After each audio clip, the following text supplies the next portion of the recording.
Does having Jewish DNA determine your Jewish status? Great question. The answer is your Judaism is determined by your mother.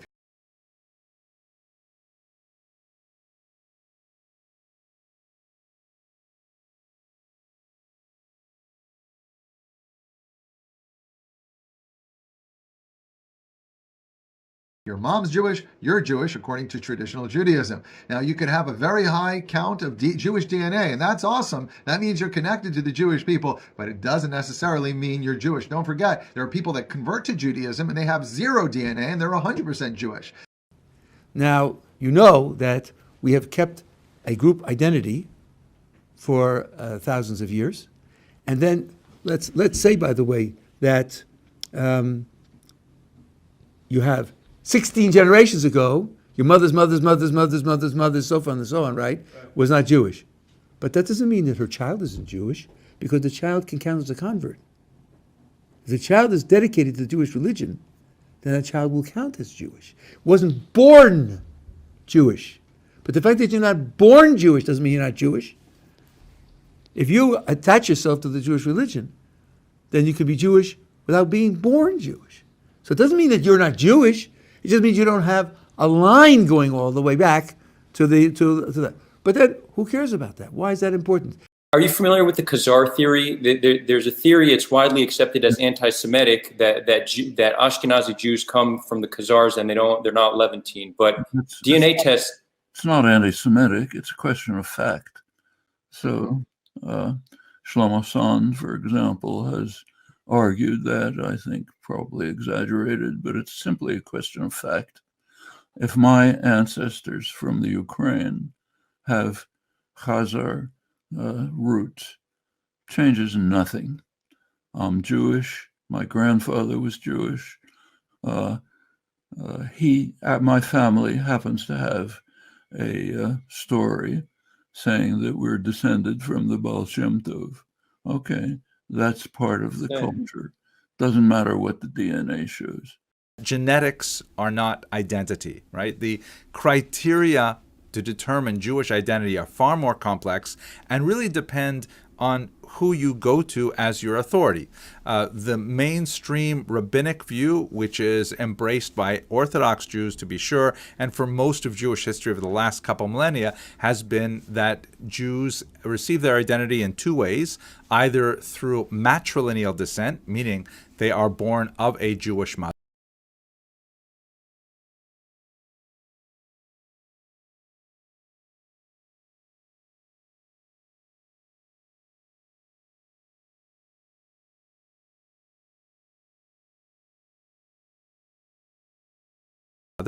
or through conversion. And there's a whole bunch of discussions about what exactly that conversion means.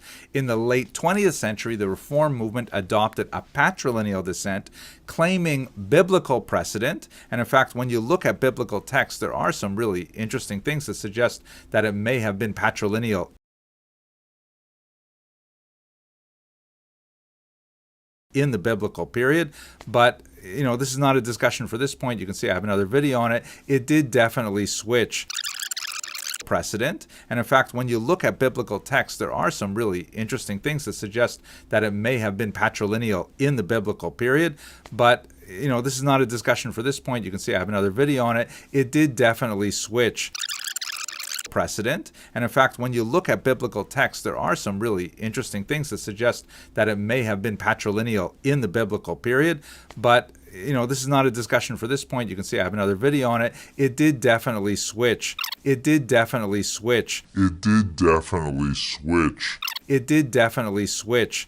Today, it is prohibited, and you can Google this, to do a DNA test in Israel. Totally forbidden. Wrong. It's illegal. It's a crime. You'll be jailed if you do a DNA test in Israel. Why? Because they know the truth will come out. You come from Poland, you come from Ukraine, you came from Europe, you came from everywhere else. And they were the original Middle Eastern Jews who lived together with the Muslims and the Christians for centuries. For centuries. So what happened to a lot of the Jews?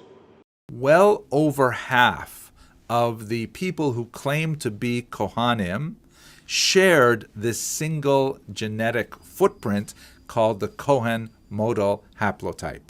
That's fascinating, which confirms that there is this long tradition of Y chromosome descent that was preserved among Kohanim. And even more fascinating, when you calculate how far back these people had a common male ancestor, it works out just about 3,000 years ago, a little bit more than that, possibly a little less, depending on how long the generations are, which essentially is the same as our sensibility of when Aaron the Kohen lived. And so, wow, it was an earth-shattering discovery. Lots of people were really interested in it. There is also fascinating material we discovered about the mother's descent, which is a little more difficult to measure because, of course, both the father and the mother contribute an X chromosome. But there is a thing called mitochondrial DNA, which is exclusively from the mother. And through the DNA in the mitochondria, it is possible to determine interesting things about women and their role in. Now, let's go back to the lemba, now that we have identified this Kohen gene, so-called Kohen gene. Several scholars working with Goldstein, including the great Tudor Parfit, a tremendous historian who's worked extensively in Africa, retraced the migration patterns described in the lemba tradition. They put that into context with the oral tradition that they have of descent from Judea. So we can first of all push aside the whole question of mitochondrial DNA, because when the lemba women were tested, there was no similarity to Jewish women. I was very excited when I first started to get evidence, and it was so counterintuitive. I'd put 20 Europeans and 20 African Americans on a sheet of X-ray film, and every African American showed differences, and all the Europeans looked the same. I'd put 20 Europeans and 20 African Americans on a sheet of X-ray film, and every African American showed differences, and all the Europeans looked the same.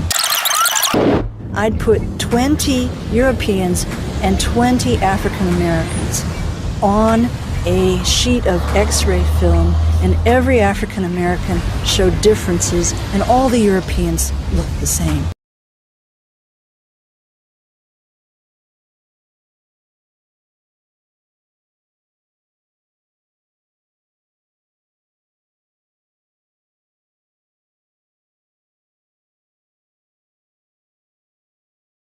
What's your thoughts? Please be respectful with your comments. Also, please click the like, click the notification bell, and subscribe to this channel.